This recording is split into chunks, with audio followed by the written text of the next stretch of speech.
Avez-vous déjà ressenti un profond ou un malaise, un sentiment de peur signe que quelque chose de monumental est sur le point de changer dans le monde?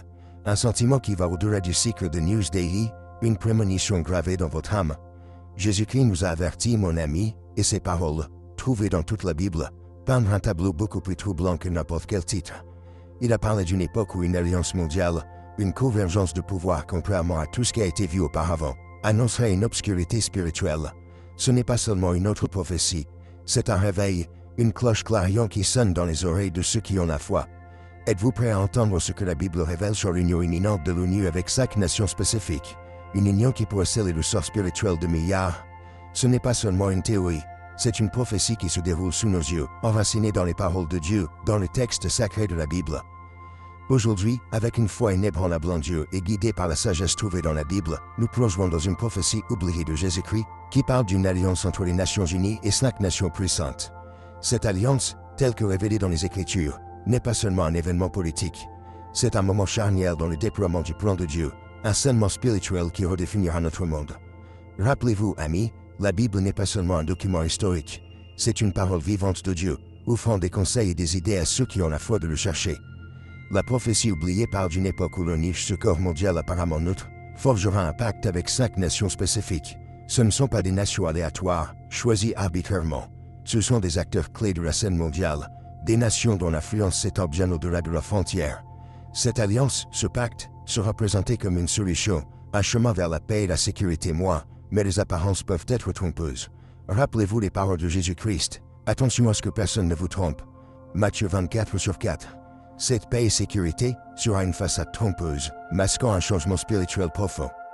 Nous trouvons des indices dans le livre de Daniel, un livre débordant de prophéties qui illumine notre temps. La vision de Daniel 2, l'abomination de la désolation, Daniel 9h27, Daniel 11h31, Daniel 12h11, souvent mal interprété, pointe vers une alliance politique qui masque sa véritable intention. Cette alliance, mon ami, sera la quintessence même de l'abomination de la désolation, un système qui tentera d'usurper la place de Dieu dans le cœur et l'esprit des hommes. Il se présentera comme une force pour le bien, pour l'unité, mais sa vraie nature est beaucoup plus sinistre. Il représente une trahison spirituelle profonde, un détournement de la grâce de Dieu, et vers un faux sentiment de sécurité, offert par le pouvoir humain. La Bible et Jésus-Christ nous avertissent d'être vigilants, de discerner la vérité du mensonge. Considérez les applications. Un pacte mondial, médié par l'ONU, impliquant Israël et ses voisins. Un pacte qui apporte apparemment la sécurité, la stabilité et la prospérité, mais à quel prix? C'est là que le concept de scellage spirituel entre en jeu. C'est un échange subtil, le abandon de la liberté spirituelle en échange d'une sécurité immédiate et tangible. Ce pacte, cette alliance, sera séduisant, offrant l'attrait de la paix en échange de la foi. L'humanité choisira-t-elle l'illusion de la sécurité plutôt que la vérité durable de l'amour de Dieu comme révélé dans la Bible et par Jésus-Christ? Ce choix, mon ami, est au cœur de cette prophétie oubliée. C'est un choix entre la vie éternelle et le confort éphémère de ce monde. Les Écritures et Jésus-Christ sont clairs. Il y a un coup à suivre le monde, le coup de la transformation du chemin de la foi et de Dieu. Alors que nous approfondissons, nous examinerons la vision de Daniel des 10 Kings, Daniel 7h24, et comment 5 nations éminentes, les États-Unis, la Chine, la Russie, l'Union européenne et Israël, sont partis comme des acteurs potentiels dans ce drame mondial, formant l'avant-garde d'un nouvel ordre mondial. Nous explorons l'imagerie symbolique de la femme vêtue de violet et d'écarlate, dans Apocalypse 17, un puissant symbole d'un système religieux corrompu qui s'alignera sur ses pouvoirs du monde. Et nous allons démêler le mystère de la marque de la bête dans Apocalypse 13, une prophétie effrayante sur un système de contrôle absolu sur tous les aspects de la vie humaine. N'oubliez pas, amis, pour garder votre foi forte en Dieu et Jésus-Christ, la Bible nous montre le chemin. Continuons à découvrir ses secrets ensemble. Les 10 rois de la vision de Daniel, une tapisserie complexe, tissée à partir de réalités géopolitiques et de symbolisme prophétique, un examen plus approfondi.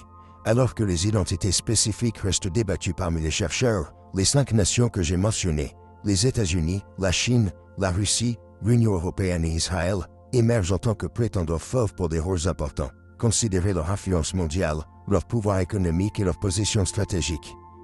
Les États-Unis, avec sa puissance militaire et sa portée mondiale, pouvaient représenter une force puissante façonnant ce nouvel ordre mondial. La Chine, avec sa domination économique et sa force militaire croissante, présente un contrepoids, un rival potentiel en lice pour la suprématie mondiale. La Russie, un acteur historique des affaires internationales et possesseur d'armes nucléaires importantes, occupe une position centrale, capable de déplacer l'équilibre des pouvoirs.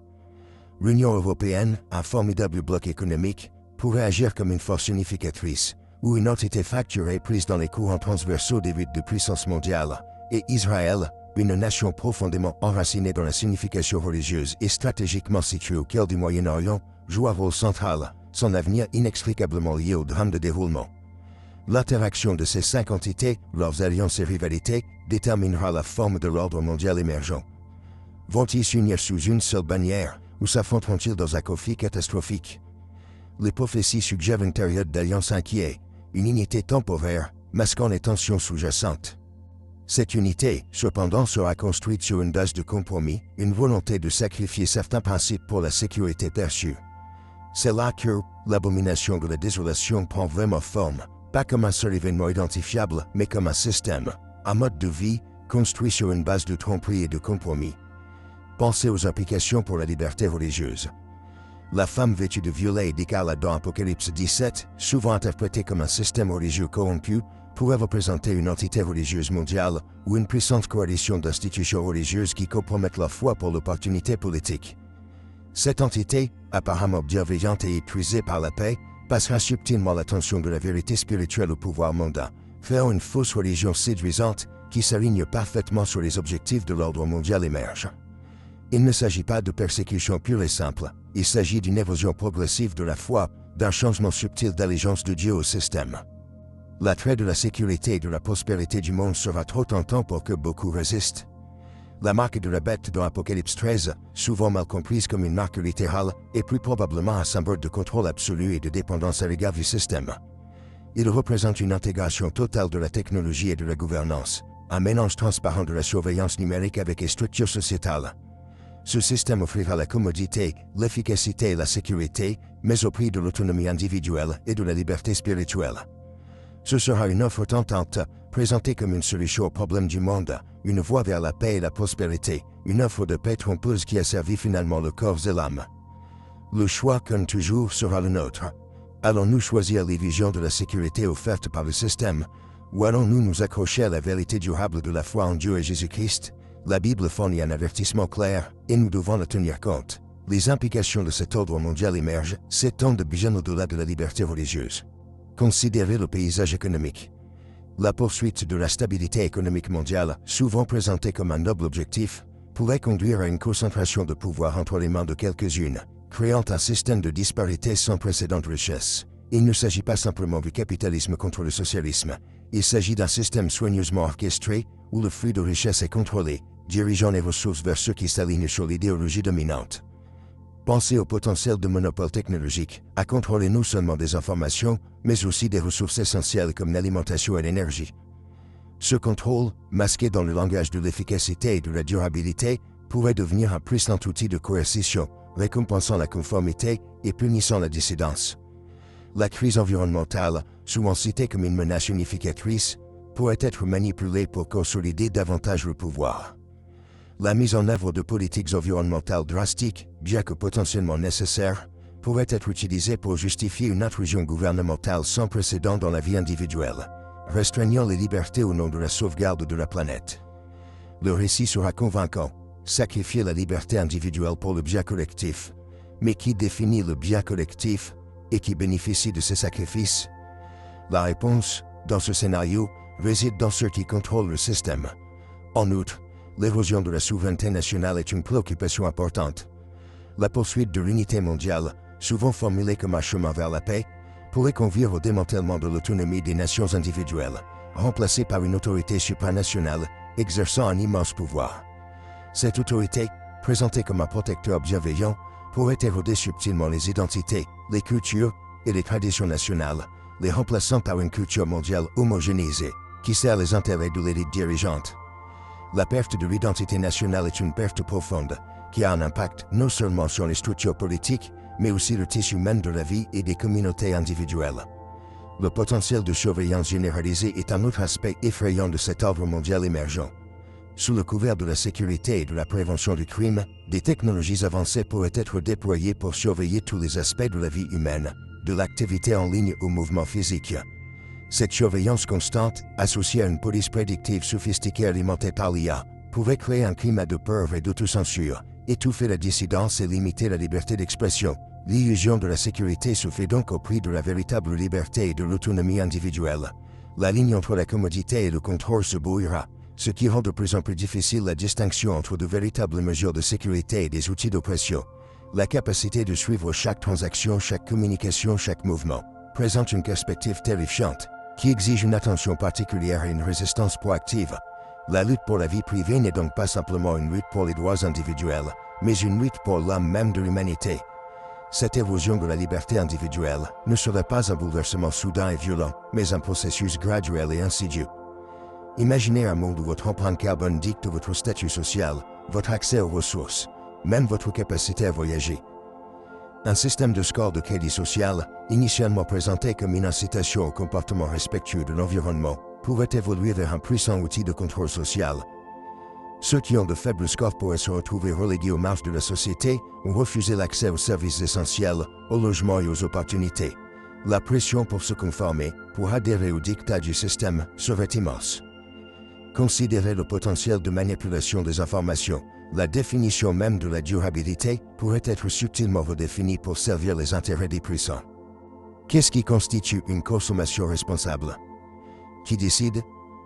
Le récit pourrait passer de manière transparente de la protection de l'environnement au contrôle économique. Les entreprises et les gouvernements travaillent en tandem pour façonner le comportement des consommateurs et étouffer la dissidence.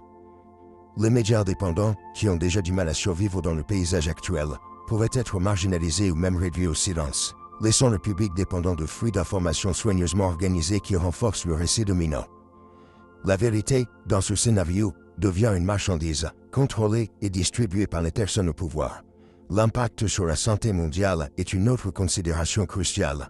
Alors que les progrès de la médecine et de la technologie se poursuivent, l'accès aux soins de santé pourrait devenir de plus en plus stratifié. Ceux qui peuvent se le permettre recevront des traitements de pointe, tandis que d'autres doivent se débrouiller seuls dans un système surchargé et sous-ressourcé. Cette disparité, exacerbée par la dégradation de l'environnement et la rareté des ressources, pourrait entraîner des troubles sociaux et une instabilité généralisée.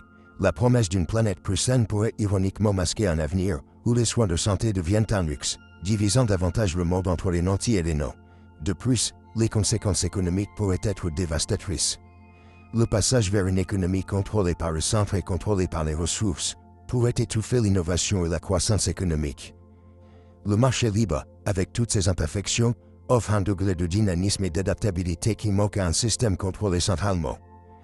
La suppression de la concurrence et de l'entrepreneuriat individuel pourrait conduire à la stagnation et à des difficultés économiques généralisées. L'illusion de la stabilité et de la sécurité fournie par une puissante autorité centrale pourrait masquer un avenir de stagnation économique et de pauvreté généralisée. Le prix de cette stabilité contrôlée pourrait être un esprit humain étouffé, un manque d'innovation et une baisse générale de la qualité de vie de la majorité. Le potentiel d'une inégalité économique généralisée est une perspective effrayante qui exige une attention particulière et des mesures proactives pour empêcher sa réalisation. La lutte pour la justice économique est donc inextricablement liée à la lutte pour la liberté individuelle et la durabilité environnementale. Nous devons rechercher un avenir où ces valeurs coexistent et non contre les affrontements. L'érosion des libertés individuelles sous le couvert de la durabilité présente une menace particulièrement insidieuse. Imaginez un monde où les empreintes de pas carbone sont méticuleusement suivies, non seulement par le biais d'initiatives volontaires, mais par le biais de systèmes de surveillance obligatoires et obligés par le gouvernement. Chaque achat, chaque voyage, chaque consommation d'énergie est enregistrée, analysée et utilisée pour créer un profil complet du score de durabilité de chaque citoyen. Ce score dicte ensuite l'accès aux ressources, aux opportunités et même à la mobilité sociale. Ceux qui ont un score élevé, les vertueux de l'environnement, bénéficient de privilèges et d'avantages, tandis que ceux avec des scores faibles sont confrontés à des pénalités et à des restrictions. Ce système, ostensiblement conçu pour protéger la planète, crée effectivement une société à plusieurs niveaux, basée sur la conformité environnementale, récompensant subtilement la conformité et punissant la dissidence. La liberté de choisir, une pierre angulaire de la liberté individuelle, est remplacée par un système de conformité forcée, où l'autonomie personnelle est sacrifiée à l'autel de la responsabilité collective. Considérez le potentiel d'utilisation abusive d'un tel système. Que se passe-t-il lorsque la définition de la vertu environnementale est manipulée? Et si certaines industries ou groupes sont injustement pénalisés, tandis que d'autres reçoivent un traitement préférentiel? Le potentiel de corruption et d'abus est immense. Imaginez un scénario où les sociétés puissantes font pression pour des réglementations favorables, garantissant que leurs propres pratiques sont jugées durables, tandis que les petites entreprises, sans ressources pour naviguer dans le paysage réglementaire complexe, sont chassées des affaires. Le terrain de jeu devient inégal, inclinant en faveur des riches et influents, exacerbant davantage les inégalités existantes. En outre, la surveillance et la collecte des données constantes inhérentes à un tel système représentent une menace importante pour la vie privée.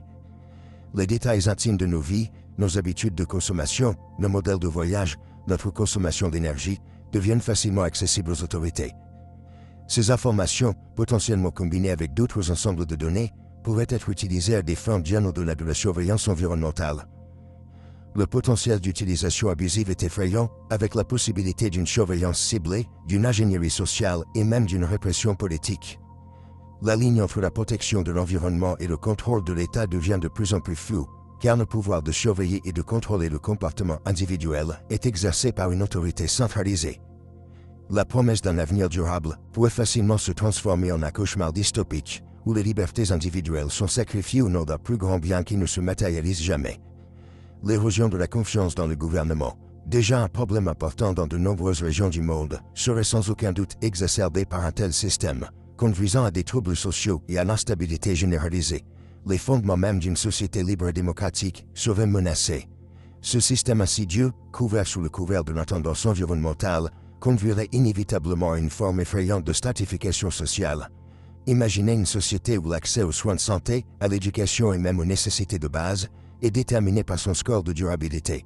Une famille vivant dans un foyer moins économe en énergie, peut-être en raison de contraintes financières, pourrait constater que leurs enfants ont refusé l'accès à une scolarité de qualité, tandis qu'une famille riche, capable d'investir dans une technologie de pointe et durable, bénéficie d'un accès privilégié aux meilleures ressources. Cela crée un cercle vicieux d'inégalité, perpétuant et exacerbant les divisions sociétales existantes. La promesse d'un terrain de jeu niveau est remplacée par un système rigidement hiérarchique, où la vertu environnementale devient le seul déterminant de sa position sociale. Le potentiel de manipulation s'étend au-delà de l'influence des entreprises.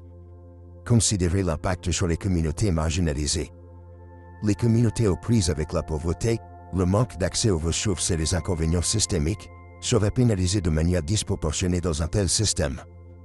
Leurs scores inférieurs, souvent le reflet de leur accès limité aux technologies et pratiques durables, limiteraient davantage leurs opportunités, les piégeant dans un cycle de privation.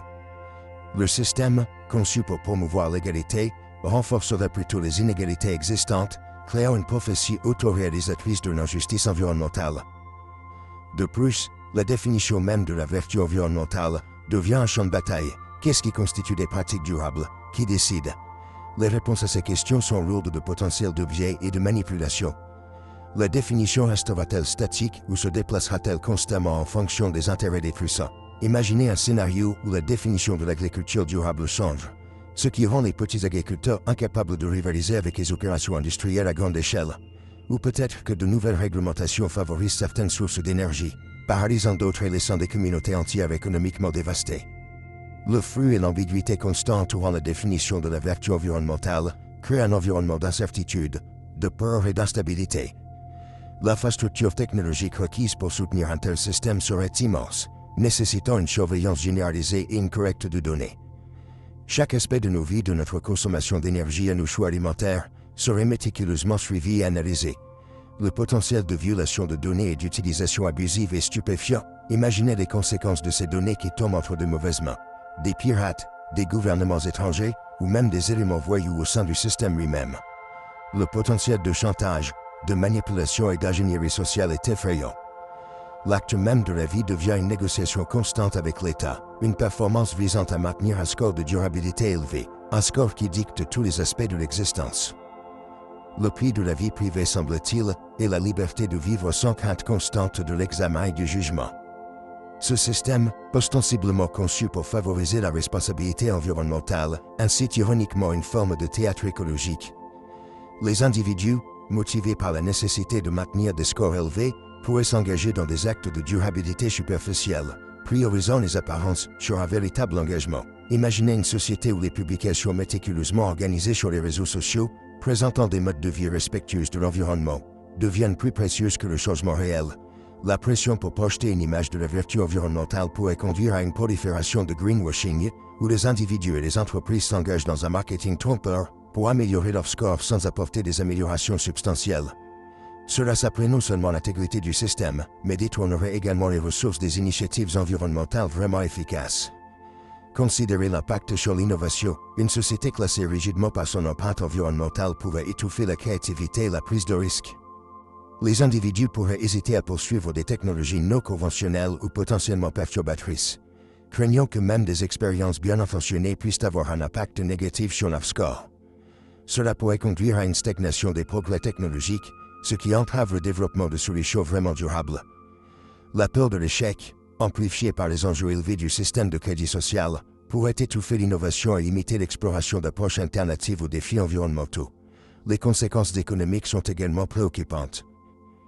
La fluctuation constante des réglementations environnementales, motivée par la définition en constante évolution de la vertu environnementale, créerait un environnement d'instabilité économique extrême. Les entreprises auraient du mal à planifier à long terme, s'adaptant constamment aux nouvelles règles et directives. Cette incertitude découragerait l'investissement, entraverait la croissance économique et aggraverait les inégalités existantes. Les petites entreprises et les entrepreneurs, qui ont déjà du mal à rivaliser avec les grandes sociétés, seraient particulièrement vulnérables. Le système, conçu pour promouvoir des résultats équitables, pourrait plutôt entraîner un effondrement économique et un chômage généralisé.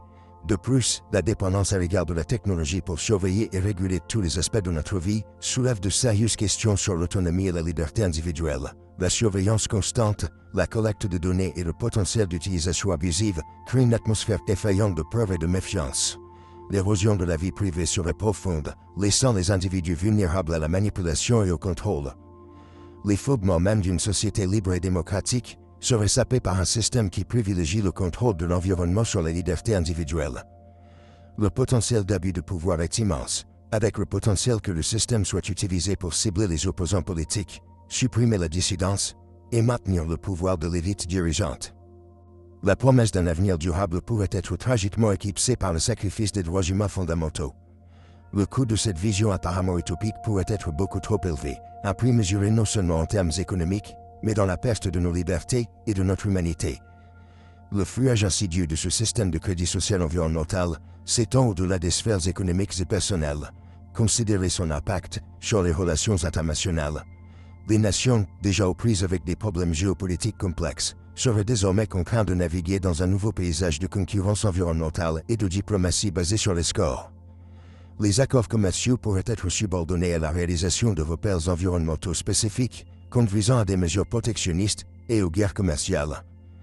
Les pays en développement, manquant souvent de ressources et d'infrastructures pour respecter des normes environnementales strictes, seraient désavantagés de manière disproportionnée, exacerbant davantage les inégalités mondiales. Le potentiel de conflit et d'instabilité est immense, car les nations se disputent un classement plus élevé sur le classement environnemental mondial.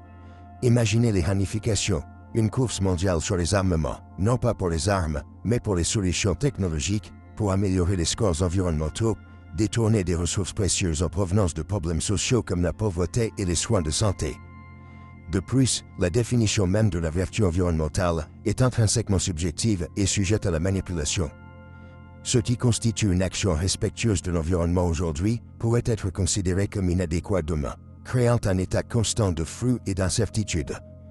Les critères utilisés pour calculer les scores environnementaux pourraient être facilement manipulés pour servir les intérêts des puissantes communautés marginalisées et des populations vulnérables encore désavantagées. Imaginez un scénario où certaines industries ou pratiques sont jugées vertueuses environnementales, non pas en raison de leur impact réel, mais parce qu'ils bénéficiaient de puissantes sociétés ou entités politiques. Cela créerait un système criblé de corruption et d'injustice, sapant ses objectifs énoncés d'équité et de durabilité. Le potentiel de conséquences involontaires est stupéfiant. Par exemple, un accent uniquement sur la réduction des émissions de carbone pourrait conduire à une exception excessive sur certaines technologies, négligeant l'impact écologique plus large. L'adoption de masse de véhicules électriques, par exemple, pourrait forcer les ressources nécessaires à la production et à l'élimination des batteries, créant de nouveaux problèmes environnementaux. L'accent étroit du système sur les mesures quantifiables pourrait nous aveugler aux interdépendances complexes au sein des écosystèmes, conduisant à des conséquences imprévues et potentiellement catastrophiques. Nous risquons d'optimiser pour une métrique unique et facilement mesurable, tout en sacrifiant la santé globale et la résilience de la planète. L'absence de transparence et de responsabilité inhérente à un tel système est également profondément troublante. Les algorithmes utilisés pour calculer les scores environnementaux seraient probablement opaques et propriétaires, ce qui rend difficile la compréhension de la façon dont les décisions sont prises ou pour contester leur équité. Ce manque de transparence éroderait la confiance du public, conduisant à un cynisme et à un ressentiment généralisé. Le potentiel de collecte et de manipulation biaisée des données est significatif, laissant les individus avec peu de recours si leurs scores sont injustement réduits. La perte de foi qui en résulte dans les institutions pourrait avoir des conséquences de grande envergure et déstabilisantes pour la société dans son ensemble. Le rêve d'un environnement parfaitement géré pourrait facilement se transformer en un cauchemar orwellien de surveillance et de contrôle constant, où les libertés individuelles sont sacrifiées à l'autel de la perfection environnementale.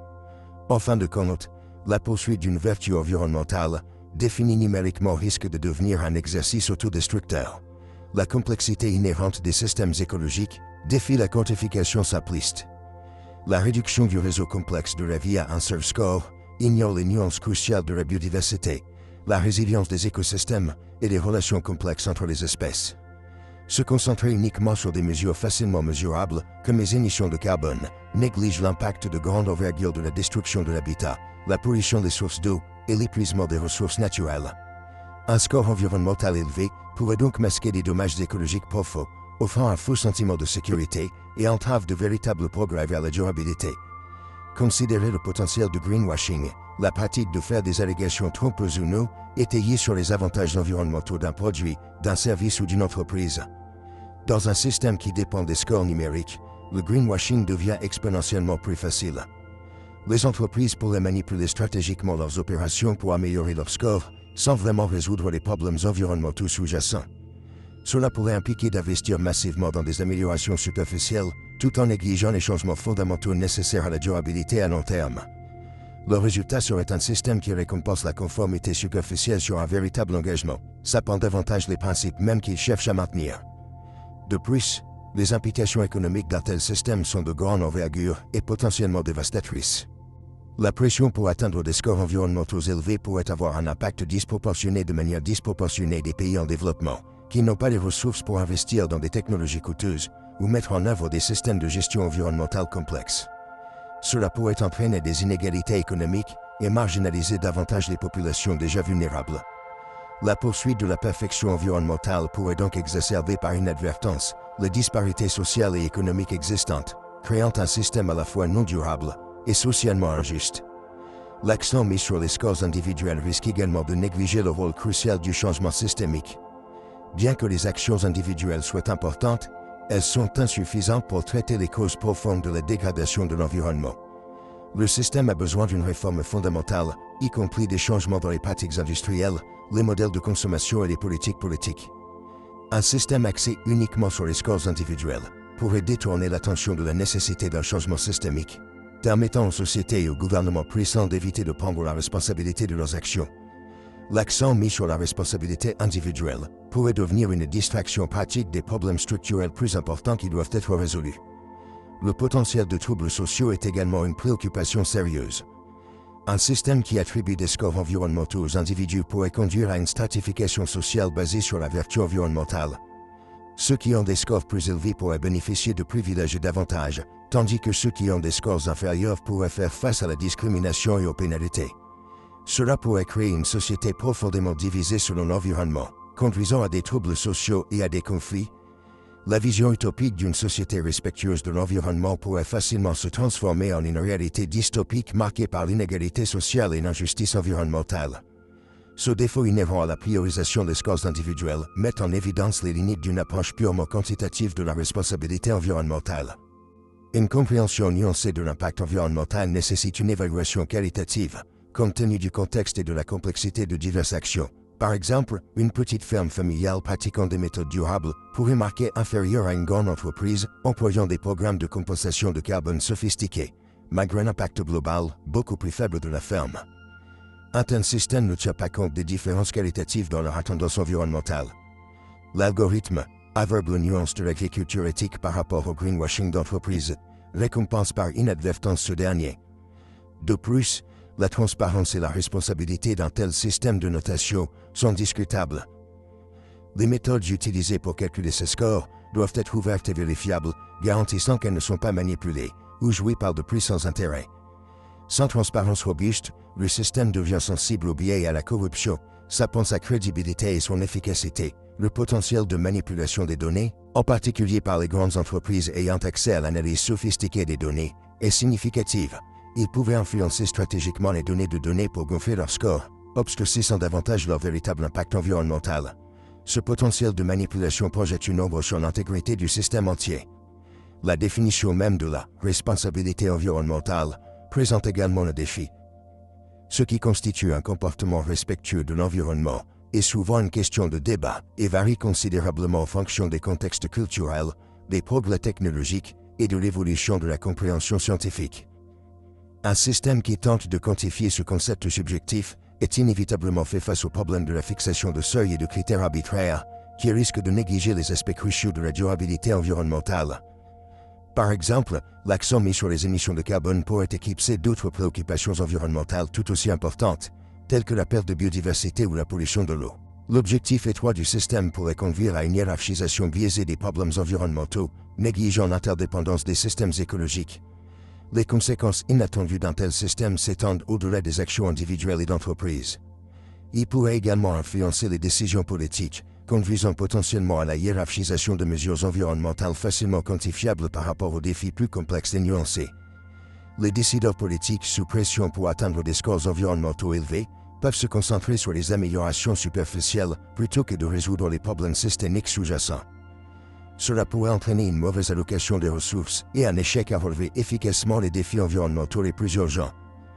La poursuite d'un score élevé pourrait devenir une fin en soi, détournant l'attention et les ressources, loin des solutions véritablement percutantes.